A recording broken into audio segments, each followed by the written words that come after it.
Hey everyone, I'm Stephanie, and I believe that the right book at the right time can change lives, and that all readers should read children's literature, especially adults.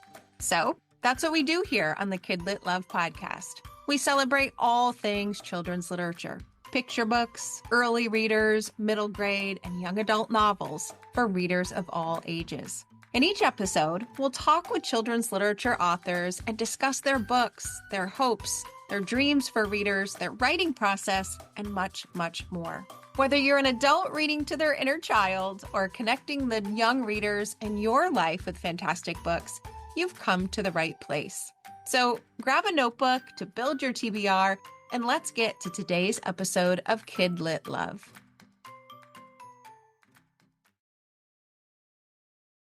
Hey everyone, welcome back to another episode of the KidLit Love podcast. I'm Stephanie Affinito, your KidLit Loving host, inviting you back to another bookish conversation with a children's literature author.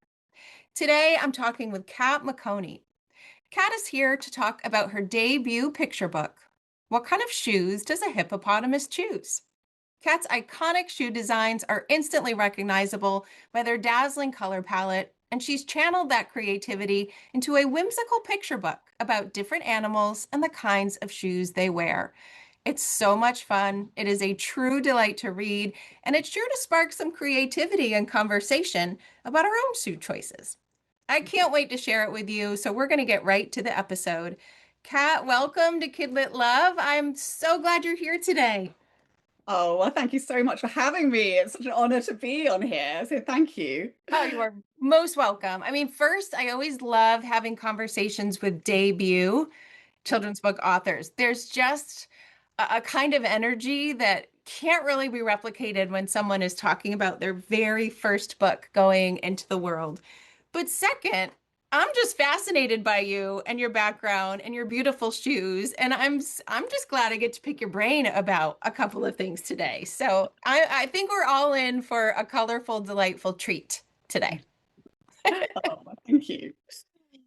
So let's start with a little bit about you. You are a debut children's book author. And so, at least in the KidLit Love space, some listeners may be unfamiliar with you. They might know about your shoes, of course, but tell us a bit about you and your background and how you've moved your way through to having your first debut book ready to go.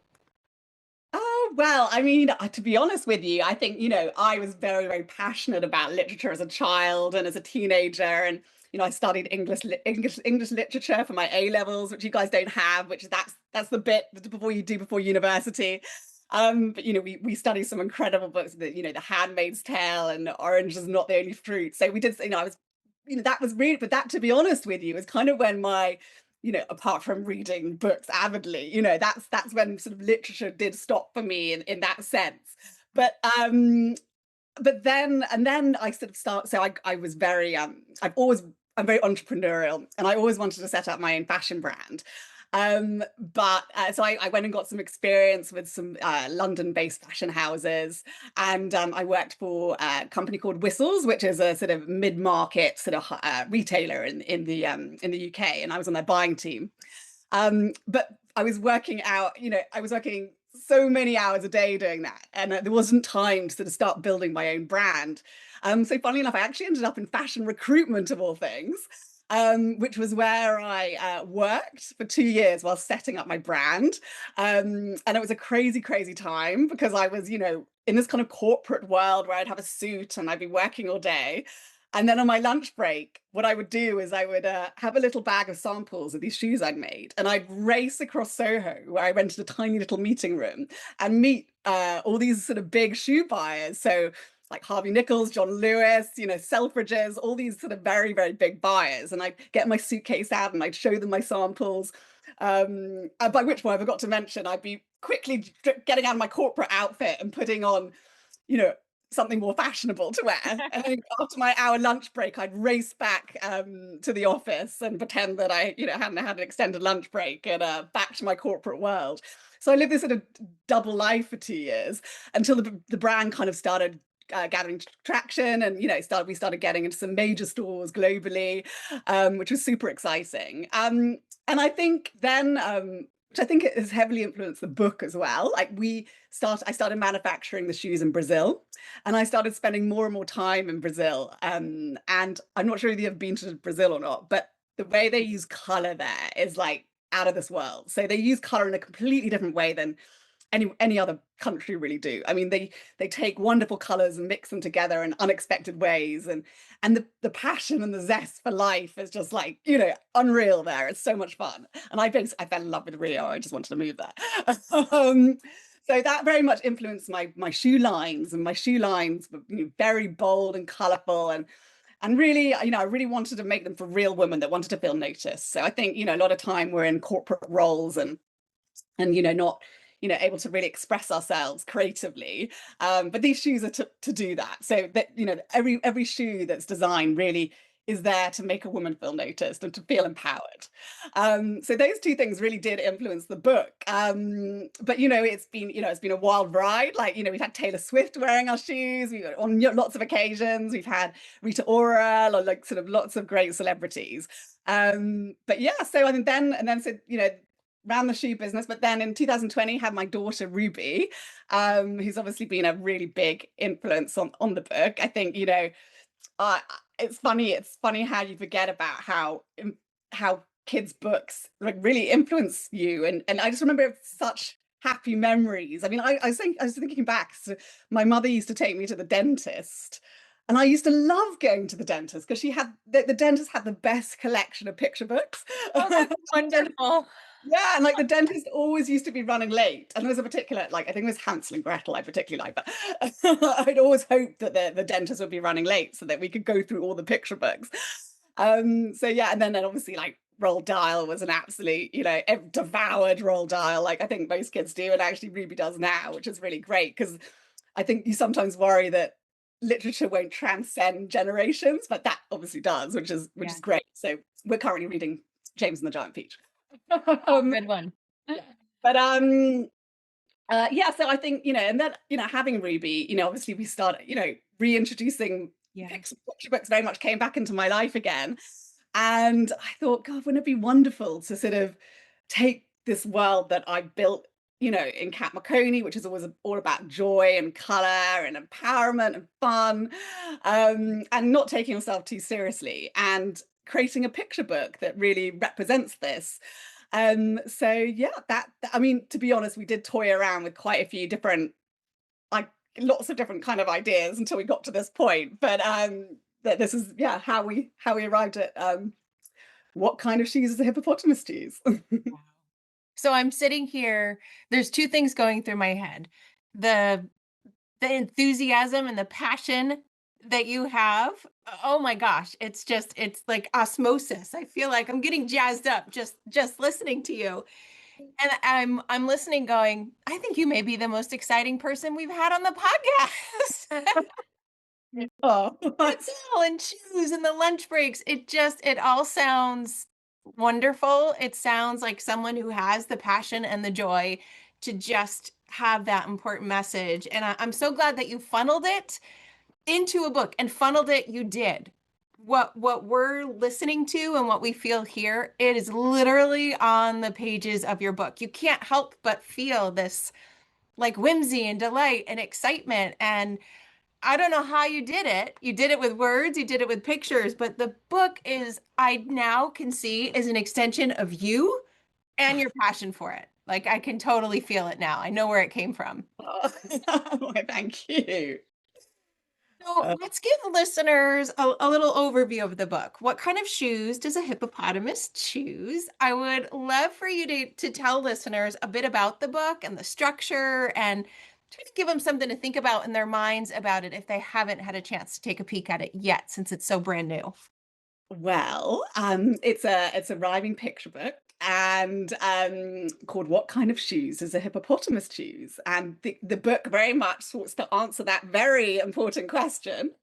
I mean, the actual real inspiration, funny enough, and jumping back a bit, I was kind of bouncing around ideas for the book, and the original concept was actually about Ruby, my daughter, and I, because I was traveling a lot to the Middle East at the time. And the original concept was about us traveling all around the Middle East together, magical adventures. And anyway, it was a disaster. Then I sort of started thinking. Like a friend of mine asked me, you know, what animal would you see wearing your shoes? And I said, without a doubt, a hippopotamus. I didn't even have to think about it. And so Oh, that's, I love that. I love knowing that now. Oh, yeah, so that's kind of very much where my wonderful hippopotamus came from. And the book very much sorts to answer what kind of shoes would she choose. So the book basically takes you under this sort of wonderful, wonderfully beautifully illustrated journey through the most whimsical, detailed, I think they're quite Parisian in style. I mean, Sebastian Bourne who's the illustrator, is actually French, but he's not from. I don't think he's from Paris. But you really feel that kind of. He mhm. takes like wonderful, beautiful details. I think he is inspired by Paris because some of the details in the illustrations are quite French looking. But we travel with Hippo, and she's organizing a party, and she's collecting all these wonderful things for her party at the end of the book, where all her friends who are different types of animals and all their fabulous shoes arrive at the end of the story. But it's rhyming, and there's wonderful lines like everyone knows gators love waders for splishing and splashing around. um, so it's a real celebration of unique animals and in sort of wonderful outfits, wearing all sorts of different shoes. Having fun. Literally Yes, having the time of their lives, it looks like on the yeah, and I think there's real room for that in kids literature specifically. I think what's going on in the world at the moment is so serious, and I think yeah. the wonderful thing about books is they can transport you somewhere else. And this is very much, I really want this to happen. It's just a little bit of light-hearted fun around, the seriousness of life. And I really wanted to inject that into the book. So very much transport you out of everyday life into sort of fun, Yes. frivolous, and whimsical world. And it does. It did, and it does. And you mentioned the gators and the waders, but there's cats and flats and Yeah. sometimes heels, Well, often, batons, and we often tell us some of them. Yeah, we've often seen cats wearing smart ballet flats as they gracefully land on their feet. So there's just so many fun things. But sometimes cats feel like cute kitten heel when they want to look chic in the street. I love it. I love it. I love seeing So, the way that you paired the animals with the shoes, yeah. the bunnies and the boots, but then the monkeys and the moccasins, just So, and beautiful, beautiful, lovely, creative shoes to yeah. match the animal. But as you said, it's just whimsical and delightful Yeah. and fun. Yeah, I mean, I work. I mean, I say obviously we work with Margaret and Atlas from Flamingo Penguin, and we looked at lots of different illustrators. But then when she showed me Seb's work, I was like, oh, has to be Seb. He's honestly he was in my how I envisaged it in my mind, and he was that like Yeah. his use of his illustrations are just absolutely out of this world. And his fun use of accessories, and that little bit funny and cheeky and but kind of classic and timeless at the same time. Like it's real. He's a real genius. I Yeah, just it really is a beautiful balance Yeah, of all of those things that just makes you, at least it makes me, like you just lean in. It's like, oh, I want some of that. I want to get into that page. He's yeah. got the beautiful colors, right? The colors that are just so Yeah, bright I kind of and did give him beautiful. my Kat Maconie shoe color palette. I was Yeah, like, you can I have to work tell. on Yeah, this. I mean, And I really wanted it to like feel, very much like, like the brand, but the joy of the brand, which I think can be, I do love a bit of pink. yeah, um, me but too. but I think and I think the great thing about Seb's illustrations, and I also think the book, I was, ultimately as a mother, if your child loves the book, you read it to them every night, right? Like some of the books that we have a pile next to Ruby's bed, and like they come out over and over again. And I think the great thing about Seb's illustrations is that every time you look at page, you notice something else. Mhm. There's another wonderful little fun detail, where that's a little mouse or a prawn pushing her baby in a buggy, or like there's so many magical There details are. in the book. And I think that makes it really, that also in itself makes it so special, because as you said, you do, if you fall in love with a book, you do read it over and over again to a 3 to 4 to 5 year old. Yes. Or 47, Or because I read it 47, more yeah. I read it more than once or 2 times or 3 times myself, because you do find something in the pages over and over and over again when you look at it. And I also feel like too, I'm someone, I love the research, I love psychology, and there's so much out there on what color and shape does for our brain, right? The positive things that it does and it surrounds itself with. And you can't look at this book starting with the cover and ending with that last favorite, one of the last favorite shots of the closet. Oh, I and know. not be happy, not Yeah, change the way your brain feels, no matter, what's going on in the world around us. There's something about the shapes and the colors and the story and the whimsy that you feel better yeah, having read it when you close that last page. And I would be happy, right? If my kids were little enough to be read to again, I could read that over and over and over and over again. So yeah. that's definitely what's going to happen. And you're going to make a lot of people feel better in the process. I know it. Yeah. Well, I'm so glad you said that, because that's very much part of my, DNA as a designer and a writer now. But, really want to inject joy. That's it, inject some joy into people's life, whether that's footwear or in a beautiful picture book. Yeah.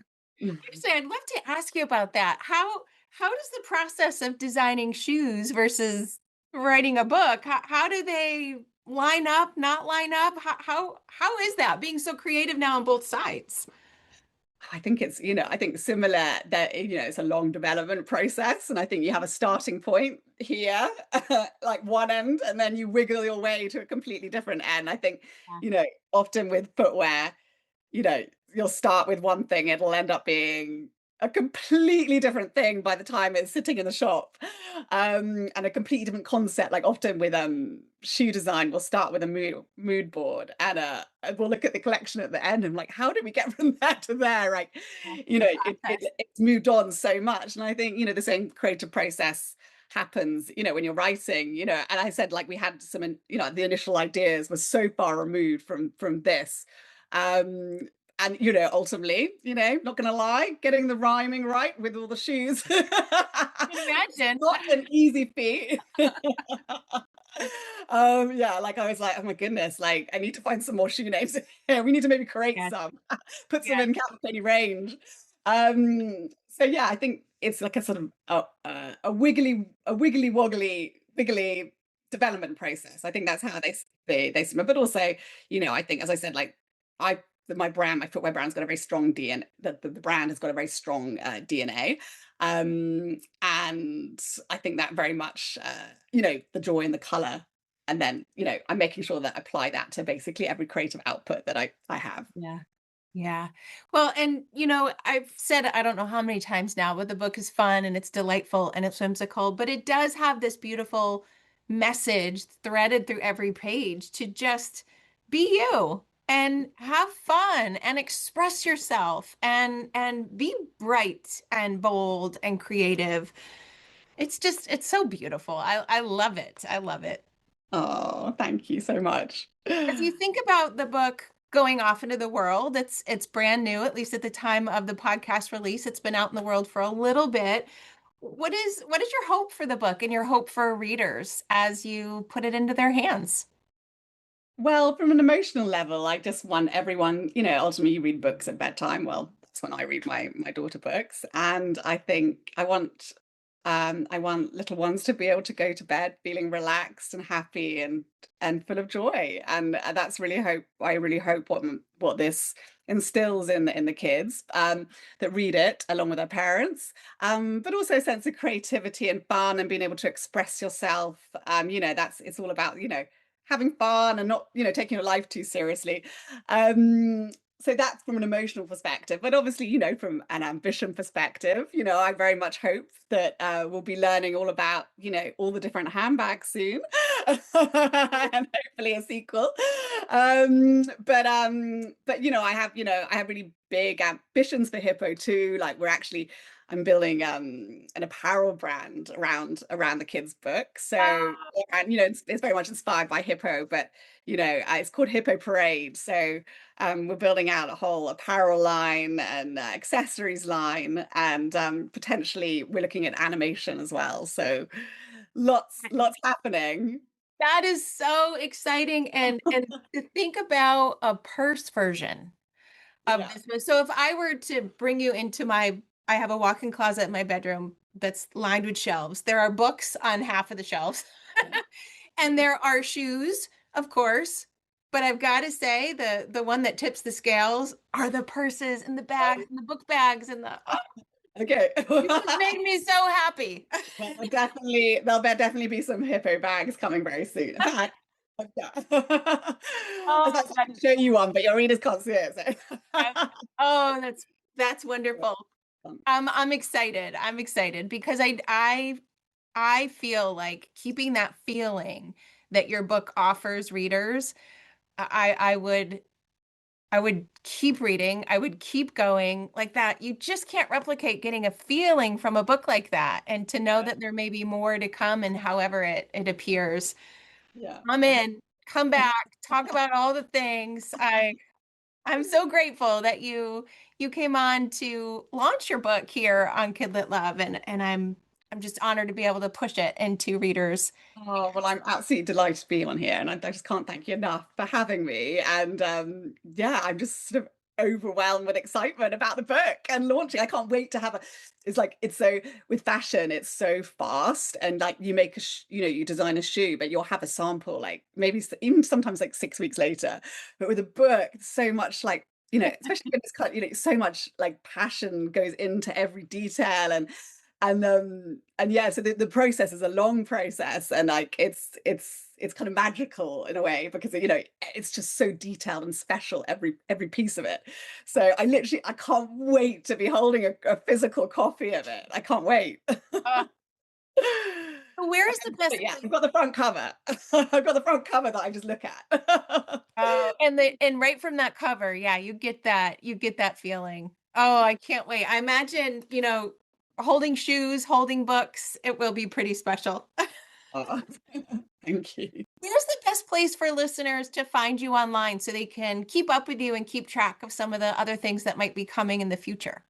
Well, we've got an Instagram page called Hippo Parade, which embodies, it's obviously our book, initially launching our book, but then obviously all the sort of beautiful merchandise and toys that we'll be sharing through that brand as well. And then hopefully, we'll start promoting.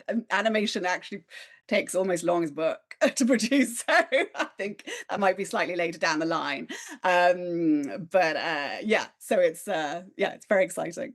And then obviously there's Kat Maconie too, which is then the footwear brand Kat Maconie, which is Instagram as well.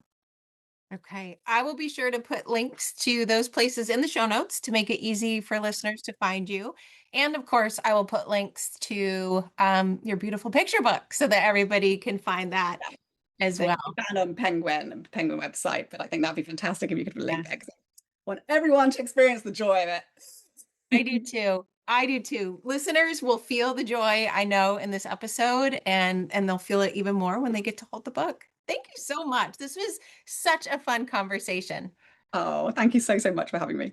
Course. And listeners, thank you for listening to another episode of KidLit Love, and I will see you in the next one.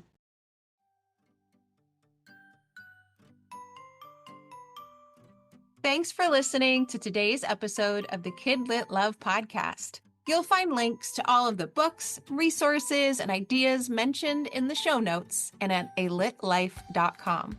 You'll also find KidLit Love on Substack.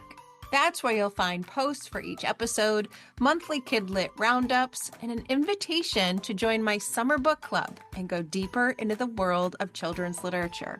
And if you loved this podcast and want more, you might like to listen to my other podcast called Get Literate. It's a podcast that explores all things books and reading, notebooks and writing to build a life you love. One more thing. If you love what you listened to today, please take a moment to rate and review the podcast, or take a screenshot of the episode and text it to a friend. This helps the podcast grow and builds our bookish community of KidLit Love. Thanks for listening.